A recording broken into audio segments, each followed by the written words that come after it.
Ladies and gentlemen, please take your seats. The luncheon keynote address is about to begin.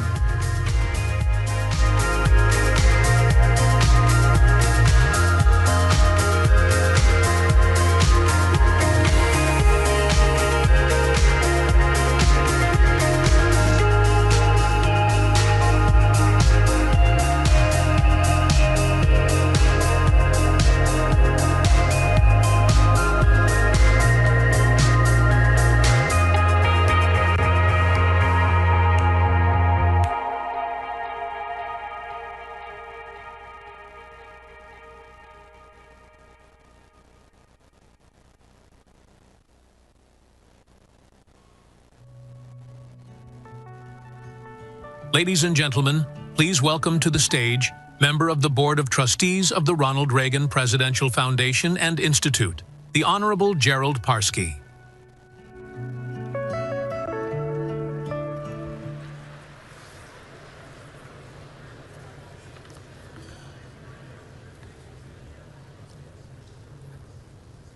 Ladies and gentlemen, good morning. It's my pleasure to serve as a trustee of the Ronald Reagan Presidential Foundation and Institute. It's a true pleasure for me. In the 70s, I had the pleasure of serving as Assistant Secretary of the Treasury responsible for capital markets policy, as well as international trade and economic policy. Having seen up close and personal the workings of 1500 Pennsylvania Avenue, I know just how complex running the Treasury Department can be. As a result, I've had a great deal of respect for the men and women who leave the office first occupied by Alexander Hamilton. The Treasury Department requires a special type of leader, especially in the modern era when every word a secretary utters will be immediately parsed. They can instantly move markets, reassure our allies, or rattle our enemies. The job requires extraordinary calm under pressure, confidence in the face of uncertainty, fluency in the language of negotiation, and comfort grappling with issues ranging far and wide. We have these qualities in Secretary Scott Bessent. We've seen it time and time again, whether he's working with Congress to pass historic tax legislation, streamlining regulations to spur economic growth, or leveraging America's economic influence for the sake of national security. Before arriving in Washington, Secretary Bessent had been a leader in the global investment management business for 40 years, most recently serving as Chief Executive Officer of Keith Square Capital Management, a firm he founded. Through the years, he has also been a champion for financial literacy, a contributor to economic journals and business publication, and an adjunct professor of economic history at Yale, his alma mater. I won't hold that too much against him. As the U.S. Secretary of the Treasury, he's been a principal architect behind efforts to reorder global trade, champion domestic manufacturing, and implement economic growth strategies. We thank him for his leadership, and we're honored that he is here at our forum. Please join me in welcoming the 79th U.S. Secretary of the Treasury, Scott Bessent.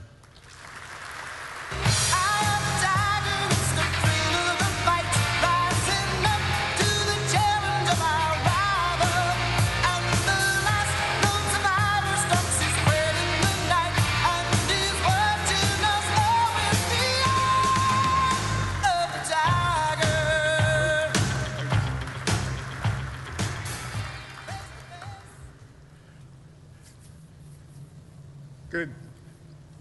Thank you very much. It's an honor to be here, and I'd like to thank the Ronald Reagan Presidential Foundation and Institute for inviting me to join you today.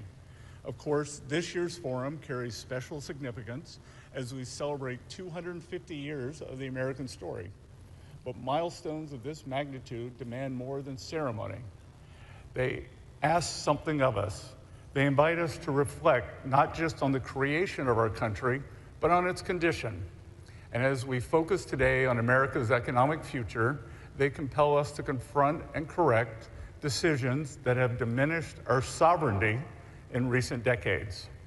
President Reagan himself understood that renewal begins with reflection.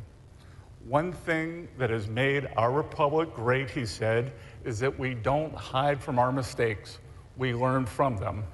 Then we go on and do things better than we did before. Better than we did before. That is the spirit in which I want to speak with you today, with candor and with confidence in our capacity to deliver another 250 years of American economic leadership. The truth is that for too long, America had been asleep. We mistook comfort for strength. We substituted efficiency for resilience and consumption as a measure of prosperity. We told ourselves that so long as goods were cheaper overseas, it did not matter whether factories went dark in Michigan, Ohio, or Pennsylvania. We assumed that supply chains would always function smoothly and adversaries would always behave responsibly, and the invisible hand would correct vulnerabilities that too few in public life had the courage to confront. And while we reassured ourselves with those assumptions, risk accumulated all around us. Somewhere along the way, we lost sight of a foundational principle that previous generations understood instinctively. Economic security is national security. For a nation that cannot manufacture, mine, ship, or refine its needs gradually, cedes its strength and sovereignty to others. That is a dangerous dependency for any country. It is an unacceptable one for the United States of America. Now, nations rarely cede their security in a single moment. More often, they drift into dependence through a series of politically expedient decisions. For our part, we made a series of mistakes, some bipartisan, others ideological, and many defended long after their cost became impossible to ignore. One was treating trade policy as though it existed apart from national strategy. We convinced ourselves that we could pursue commercial partnerships in one silo while managing security relationships in another, as if the world would honor these distinctions. But a nation that relies on a rival for critical inputs, finances the rise of countries that do not share our interests, and allows its productive base to erode while promising to defend the international order, will find sooner or later that these two silos collapse into each other. As damaging as our willingness to extend strategic trust where it had been not earned. China's accession to the WTO and the granting of permanent normal trade relations were sold to the American people as steps that would level markets and moderate behavior. Instead, we left our workers to compete against state-led subsidies, excess capacity, and practices that distort trade and undermine reciprocity. We assumed the rules-based system would discipline these behaviors, only to find that in too many sectors, it accommodated them. And that in the name of efficiency, we began to celebrate just in time while neglecting just in case. The pandemic did not create our brittle supply chains so much as expose them. Suddenly, the world's most advanced economy found itself partially dependent on foreign suppliers for semiconductors, large capacity batteries, critical minerals, and medicines that we no longer produced here at home. Regrettably, our recovery from the pandemic did not bring reform under the prior administration. Today, the United States still imports most of its rare earth minerals that are essential to the technologies that will shape military and economic power in the 21st century. Only a small share of the active pharmaceutical ingredients that we use in the United States are made here. An American shipbuilding capacity, which once helped to secure victory in war and prosperity in peace, has shrunk to a fraction of global production. So when I say America has been asleep, I do not mean that no one warned us. In fact, many did. Workers warned us when their plants shuttered and communities decayed. Military planners warned us when supply chains narrowed. Manufacturers warned us about subsidized competitors and dumped products. Public health officials warned us about pharmaceutical dependencies. The warning lights were glaring all around us. But our political class preferred the comfort of old formulas. Cheaper was always better, offshoring was inevitable, industrial policy was unfashionable, and strategic dependence was acceptable so long as the cost remained invisible. Beneath every one of those mistakes lay a more basic failure in our philosophy. In reducing economics to consumption, we forgot production. We measured abundance at the checkout counter rather than at the factory gate. We talked about GDP, but not enough about its composition. And we prized low-cost inputs without first asking whether a nation can remain sovereign when it loses command over the things that matter most. A country cannot outsource its industrial commons, ignore strategic concentration, and expect to remain secure. For manufacturing is more than output on a balance sheet, it is a reservoir of practical capability. Engineers and welders, tool and die makers, and logistic networks, plant managers and workers who know how to solve problems on the factory floor. When the ecosystem is strong, a country can adapt quickly. When it is hollowed out, adaptation becomes slower, more costly, and less certain.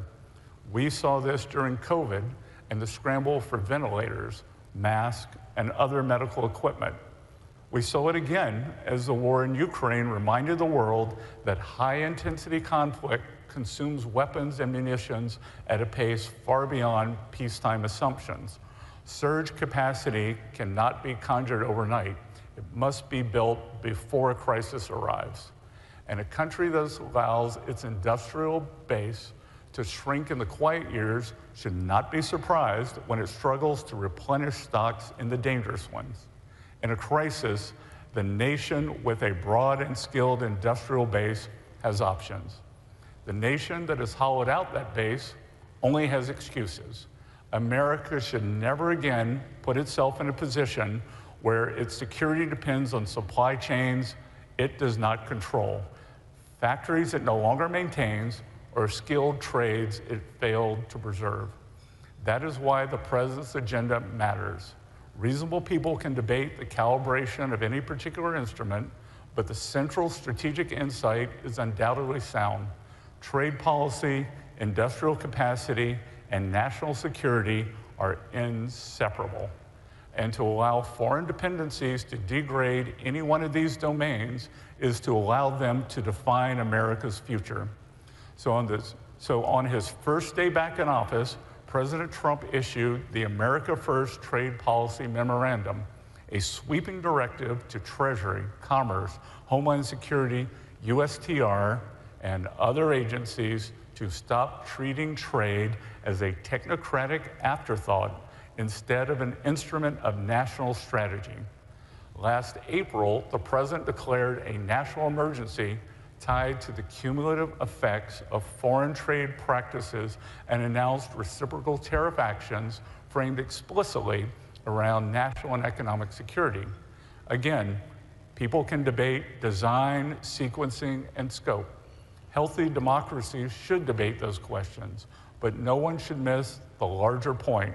Chronic,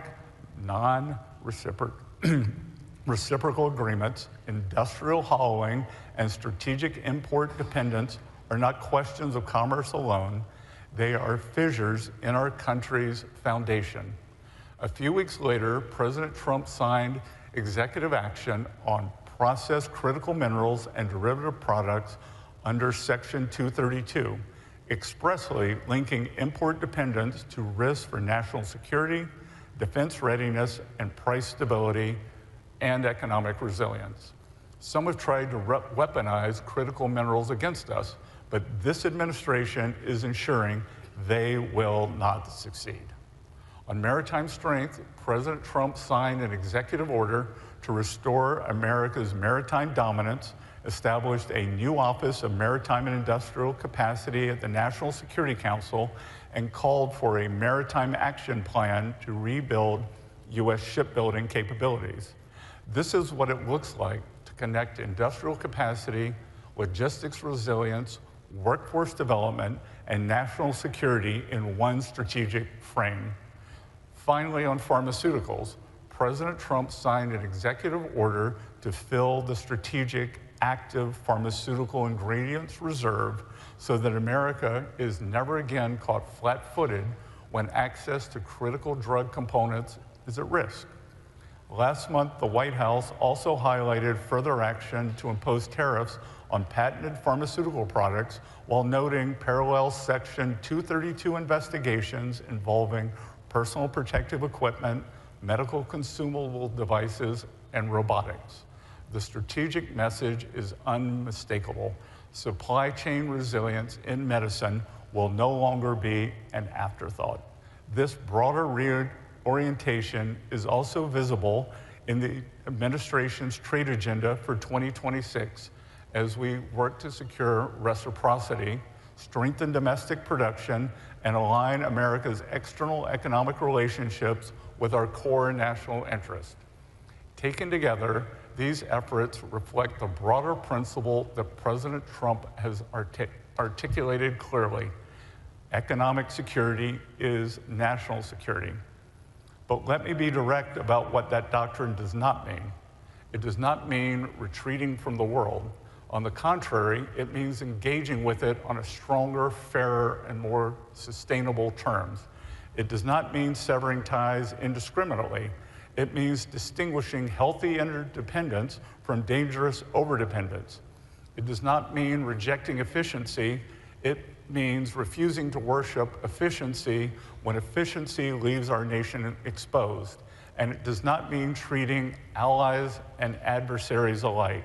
It means bringing our trading relationships and our security relationships back into alignment by building supply chains with trusted partners where appropriate, rebuilding capacity at home where necessary, and ensuring that the economic architecture supporting American power strengthens American security. Of course, America still holds enormous advantages, among them the world's deepest capital markets, extraordinary innovators, abundant energy potential, leading universities, and unmatched entrepreneurial culture, and workers who can outbuild and outcompete anyone so long as the playing field is fair. All we needed was a government willing to declare that as decline is a choice, renewal can be one too. So yes, while America slept, our vulnerabilities grew. While America slept, too many leaders accepted failed supply chains as the price of modern life. While America slept, we let industrial policy erode and Main Street decay. We tolerated unfairness in the name of stability and conflated market access with strategic success. But America has awakened. We are alert to the fact that a resilient economy is the foundation of a strong republic, that we can measure the health of our economy not merely by what it produces, but whom it lifts, that secure supply chains matter as much as stock indices, that productive capacity is power, that trade policy, industrial policy, and national security policy must all fit together, or they will each fail separately. So let me end where I began, with President Reagan's reminder to identify where we went wrong and to recover our faith in what can go right. If we learn from our mistakes, if we rebuild what we neglected, if we reward production as well as consumption, if we prize resilience alongside prosperity, as President Trump has been doing, then this country will not simply patch over our vulnerabilities. It will enter a new season of national strength with a more robust Main Street and industrial base than ever before. Safer supply chains, more secure medicines, more reliable access to critical minerals, a revived maritime capacity, a financial system aligned with a national purpose, and trading partnerships that reinforce rather than undermine our security relationships. Indeed, the strength of this republic lies in not denying that the old consensus failed.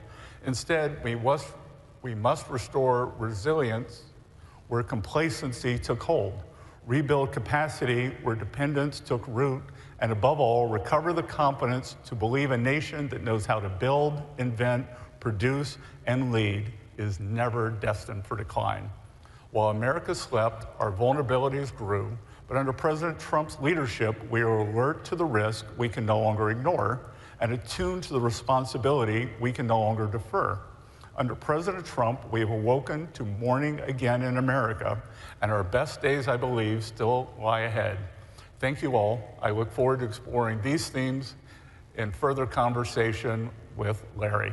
Thank you.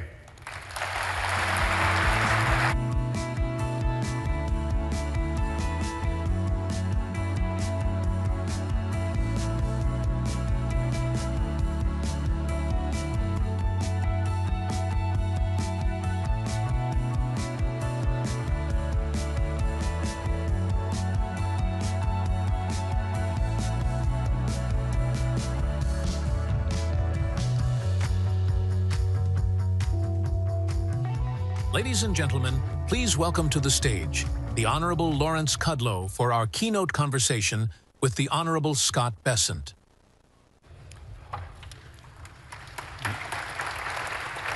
Thank you. Thank you, everybody. Thank you, Mr. Secretary, for an excellent speech. I was just sitting there thinking, having worked for Reagan many, many years ago, peace through strength.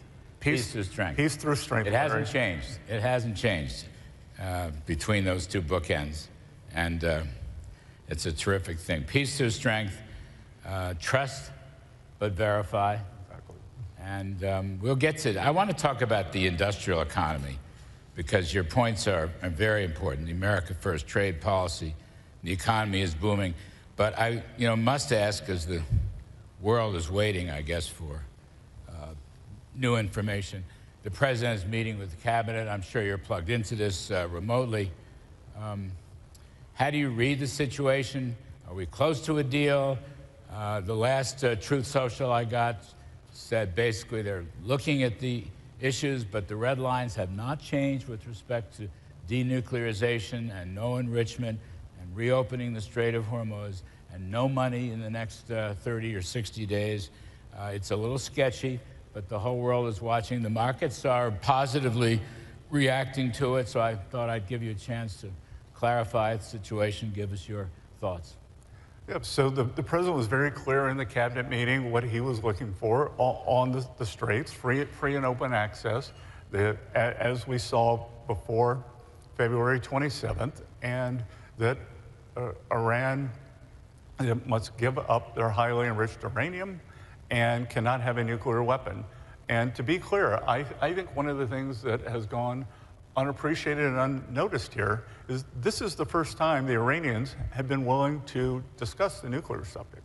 Like, before, we have the right to do this, we have undisputed, and so I think between 5.5, 6 weeks of an incredibly successful military campaign and then Operation Economic Fury, where we have really cut them off, and they are at the end of their tether now financially. I think 40 or 50% of the troops aren't getting paid, police aren't reporting to the station, inflation's probably over 200%, they're having to give out food vouchers, they have turned off the internet. So there was an information vacuum, and we'll see. Is the Iranians have engaged as they could. I would point out we did not have regime change, but we changed the regime.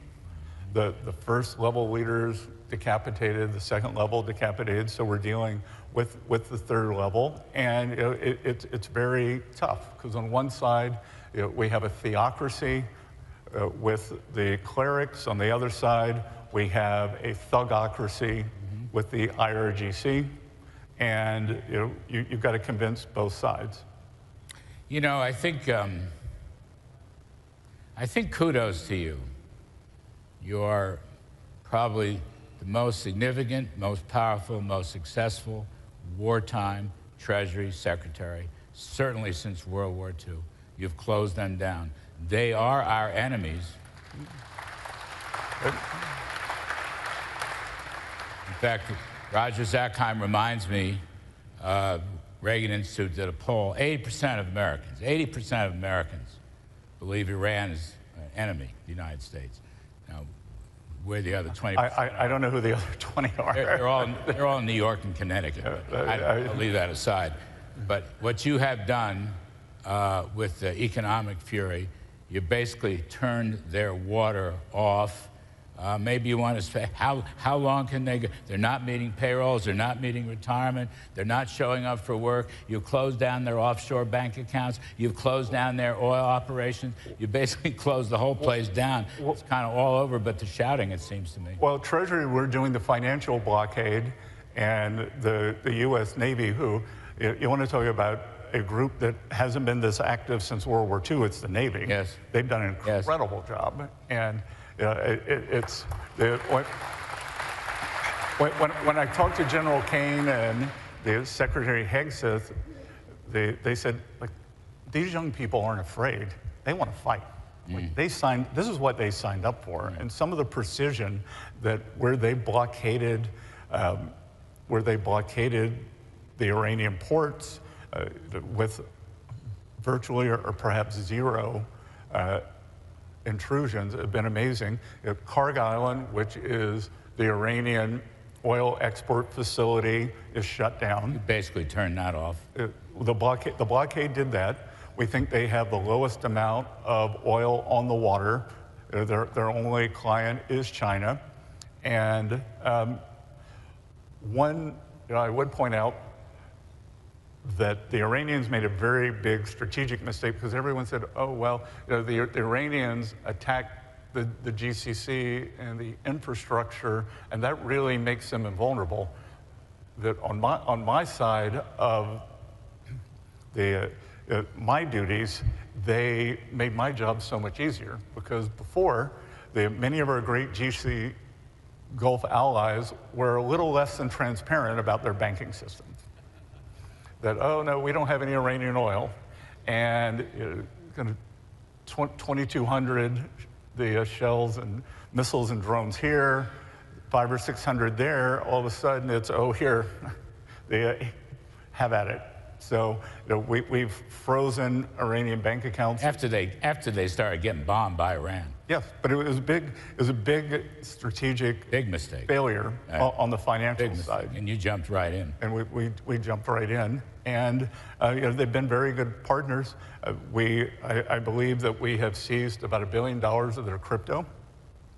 And just outright seized it. Just outright grabbed the wallets. Some of them may be like typing in right now and realize they might not have realized that their wallet had been grabbed. And we are working with our allies all over Europe to grab villas and houses and properties. And this is money that's stolen from the Iranian people. But you've frozen the offshore accounts. I mean, people may not understand that the Revolutionary Guard, they own so many of the businesses. They've been stealing money from the Iranian people for decades and decades and decades. We think they're all living high off the hog. Retirement accounts and condominiums, God knows where. We think they were stealing $400 or $500 million a month, divided between 80 leaders. Now that can't last. I mean, they're in a heap of financial trouble. And that is your doing. That is your doing, sir. Well, it's like Woody Allen said when he talked about the mafia. It's a good margin when you consider they don't pay for paper clips. Okay, I got it. All right, well, anyway, congratulations on all that. Second point I wanted to raise, and you talked at some length about it in your prepared remarks, that the economy, the industrial economy is booming.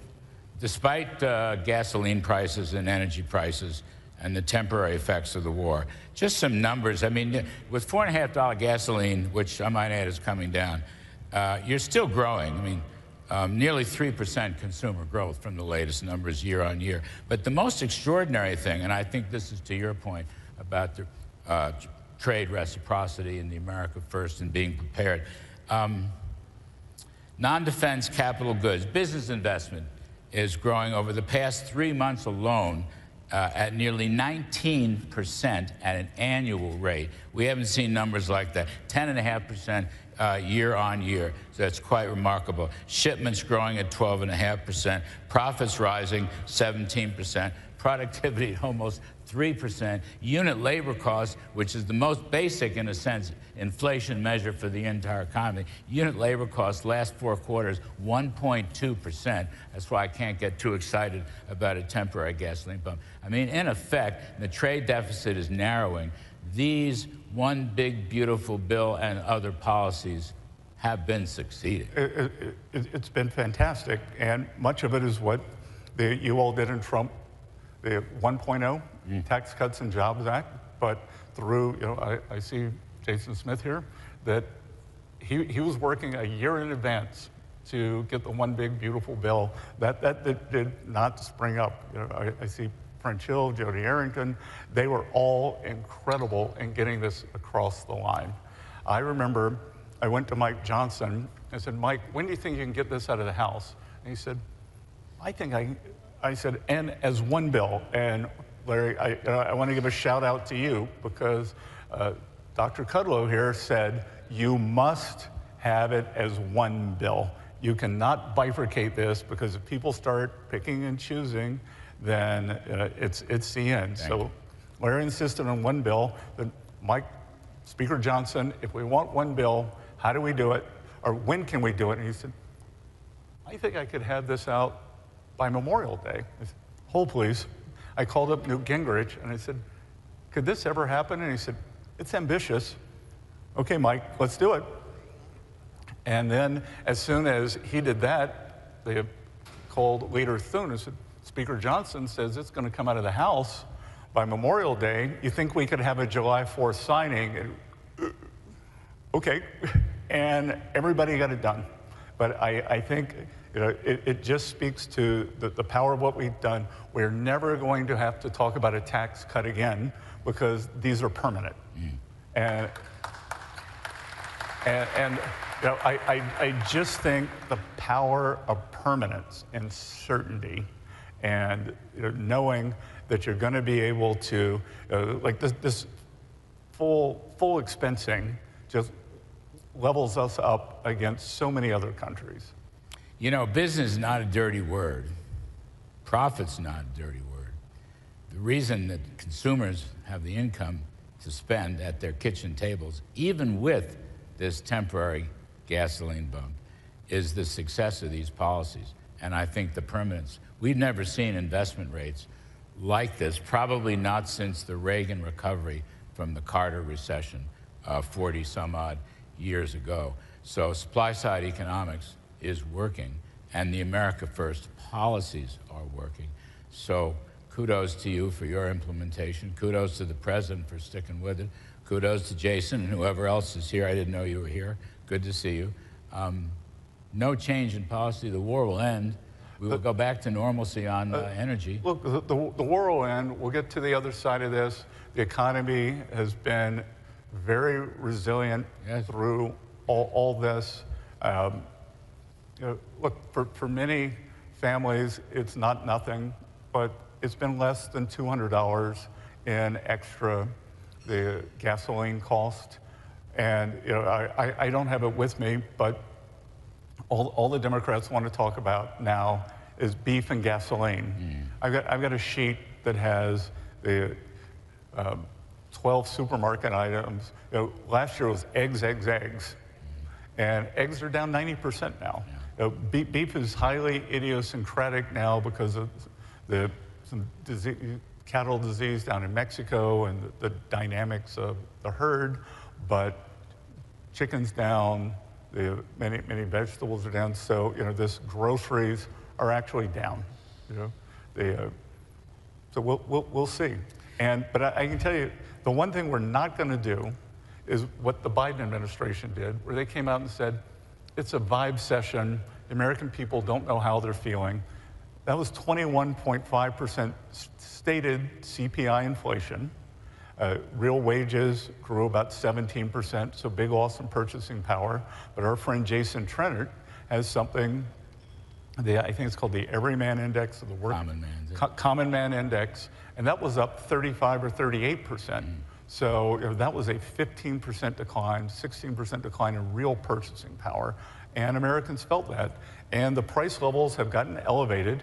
It's tough to bring the price level down, but what we can do is add, we can generate real wage growth, which I think we're going to get back to as soon as we're on the other side of this Iran conflict.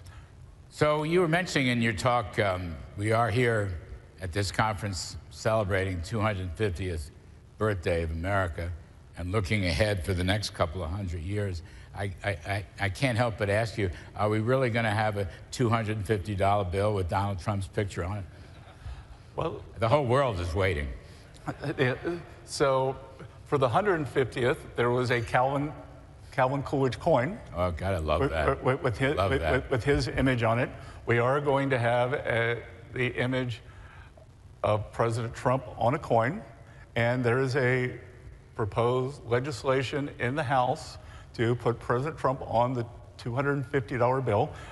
As Treasury Secretary, I am only mandated to do two things with the design of the currency. At present, it has to be someone who is not living, and it must say, "In God we trust." I can do whatever else I want. I think that if you were the president, just like Calvin Coolidge was for the 150th, if you're the president for the 250th, President Trump should be on there. And for any of you who are want to geek out in monetary theory, there's something called seigniorage. So we print, Treasury prints currency, the Fed distributes it, and we have about 2.5, 2.6 trillion outstanding, and that's a free loan. So we put currency out there and we don't have to pay any interest on it. So with seigniorage, I think that you get the $250 bill. I think a lot of people are just going to put those away and hold them. I'm sure it'll be a big It's a good free loan. I'm sure the demand for it will be huge. The other side, I mean, we've got a lot of optimism, I think, at this conference, and I know I'm very optimistic. And the theme of going from Reagan through Trump and having you here to speak to the Trump economic policy is very, very important. The other thing I wanted to mention briefly, before I get to the Fed and our new chairman, is the Trump savings accounts, which I think really is a game changer. That is a major, major piece of legislation. I think that this is the most important government benefit for young people since the GI Bill. And 38% of Americans have no exposure to our great equity market. They don't participate in the innovation, the dynamic U.S. economy, great managements, many the managements who I see here today. And for them, it is just a foreign concept. So with the Trump accounts, any child born during President Trump's term, they get a $1,000 seed investment from Treasury for these, and they're going to go into low-cost index funds, and they will be able to see every day on their phone what the account's doing. Folks with children under 18, families with children under 18, can open a Trump account, and they can put up to $5,000 in there that'll compound tax-free until age 18. At age 18, they roll it into a traditional retirement plan or take it out to start a business for education, down payment on a home. And the other thing we're seeing with these Trump accounts is that we are seeing some of our great philanthropists, Michael and Susan Dell, $6.25 billion to American children. Remarkable. As President Trump said, when Michael made the announcement, he said, Michael, $250 million is a lot. 6.25. So, and that is for young people who are from the bottom 80% of the economic zip codes. So it's going to be about $250 for 80% of the American children. Loan a piece of the rock. They never thought possible. They might even learn a little bit about capitalism and business along the way. Well, I think we're creating a whole new class of shareholders. And you know, in nutrition, there's this idea of a food desert. You don't have access to good food. I've done a lot of work on financial literacy. I push for it. And I think that there was the idea of a financial desert that, you know, if people don't have exposure, many of them, they can't open a Charles Schwab account or an E-Trade or you know, any of the other, Robinhood or any of the others. So this is going to give them an account. Rather than giving a toy, you know, for someone's birthday, you cut the price of the toy in half and give the toy, and then put $20 into that account. So you can constantly top it up. It's worth a lot more than a welfare check. It's worth a lot more every way you look at it. At Treasury, went up yesterday to encourage all of you to go, trumpaccounts.gov. We have 5, maybe we might be up to our 6 learning modules, because these are families who have never participated, many of them have never participated in the stock market before. Look, I was a kid from South Carolina, a small town, and you know, I was growing up, I just knew something bad happened on Wall Street in 1929. Like, that's what I knew about Wall Street. And now, you know, I think they're going to be able to see it on their phone. They'll sit around the dining room table. You know, their families will add to it.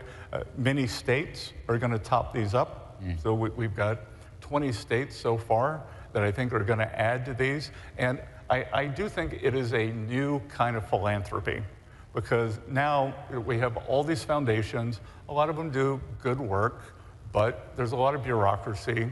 They have buildings, they have boards, they have dinners. If you want to give directly to the children of America, just give to the Trump accounts.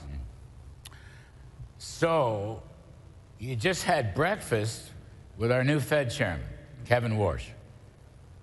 How was that? It was great. It was President Reagan would say it was a new day at the Fed. So we now have the Warsh Fed. The Treasury Secretary, the Fed chair, have lunch or breakfast every week. It's a home game and an away game. So I did the away game at the Fed. Their food's much better because they don't have a budget. They print their own money. Apparently not. Apparently not. One hears. But it was good. Look, it's the renewal and change is good, and I think we are going to see a new sheriff in town. I think we are. I'm not going to get out ahead of the chairman, but he said he's going to get rid of forward guidance. So I think I would expect. You approve of that? 100%. 100%. And I also think we're going to get back to basics in terms of accountability, credibility, and what's the purpose of the Fed? Because, Larry, for your career is longer than mine, but for a long time, the Fed just ran in the background. It wasn't, oh, it's Fed Day, it's the Fed meeting, cover the press conference, all-day event, all these governors out giving speeches and kind of popping off. And I think we are going to see much more focus, much more, a lot more credibility. And at the end of the day, financial markets, it's all about credibility. I noticed the President said right at the beginning, as soon as Kevin was confirmed, that he's on his own. There's really no pressure to move interest rates in one way or another, that you just have to trust, he's going to trust his Fed chairman, and I just wanted to be sure that the Treasury Secretary echoed those views. 100%. That the President made the decision, I ran the process, the President made the decision. I never put the thumb on the scale for Kevin Warsh, who I'd known for 20 years. I think he's an incredible choice. And the President got there for all the right reasons. And the President understands that the more credible you are, the more work the financial markets will do for you. So no pressure at the moment. Look, again, everyone, a lot of the publications wanted to be alarmist, and to the extent I had any success in my 35-year Wall Street career, it was usually doing the opposite of what was on the front page. And when I saw over the past couple of weeks, what a terrible time to start up as the Fed chair, I was like, no, it's a great time. Yeah. It's a great time. Interest rates have spiked. Inflation has spiked. The tough thing would have been to have come in in February, and the market was pricing in 2 or 3 rate cuts for the year. Inflation looked like we were going to come back down to target. Growth was high. Much better to come in now. And look, you all can be the judge. I'm not saying whether it's the causation or the correlation, but rates peaked the day before Chair Warsh was sworn in. And also, tell me if this is, I think I'm noticing during this Iranian war episode, et cetera, with all of the good things that are going on, the dollar is actually improving. And if I'm not mistaken, you yourself have been a strong advocate of maintaining the dollar as a reserve currency. And I know in the first term when I served, the president was always a strong advocate to maintain the dollar as a reserve currency. Has any of that changed? Nothing's changed. And again, I was in the currency market for 35 years, and I think people have the wrong notion of what a strong dollar means. Strong dollar isn't the price on the screen every second, every minute, every day, every week. What a strong dollar means is that we are doing the right things to set our economy on a good course, that people will want to hold dollars, that they feel safe and secure, and that their money will get back to them, that they will have real returns. And I think we've done that. Whether it's through trade policy, tax policy, or energy policy, the United States, President Trump, with his policies, has made the United States the best place, whether you want to be in the liquid markets or to come build your factory. You will have great certainty. You will have on tax, you will have great certainty on energy, and you will have great certainty on our workforce. So we appreciate all these remarks. The time is short. I've got a TV show to do. You're going to speak with my colleague and dear friend Maria in a little while. I don't think the president has made a decision. I was just looking on my phone. I could be wrong, but I don't think a decision has come out. I just wanted to ask you, there's in all likelihood no ruling out of further military operations, combat operations, kinetic operations, if the Iranians continue to misbehave. There's no ruling of that out, is there? Everything we have done since the ceasefire began has been defensive. And Admiral Cooper, General Kane, Secretary Hegseth have been very clear about that. And again, what's important to realize here is, just as in our government, we have hawks, doves, in between, they have people who want to keep up a quixotic fight, and then they have people who want to settle. So they are also hashing it out, but there are 3 scenarios. We have the deal, we don't have the deal, but we just maintain the blockade, and we keep squeezing them. And I think every day that goes by, much worse for them. Or we go back to kinetic action, and President Trump, you know it, Larry, I know it, he likes to create the most leverage for himself. You're going to keep the blockade, financial and economic embargo going. We'll see. That it'll be anything that's taken off is taken off slowly. And there'll be milestones that the Iranian regime would have to meet. And I can tell you, we put more sanctions on yesterday. We sanctioned their 2 airlines.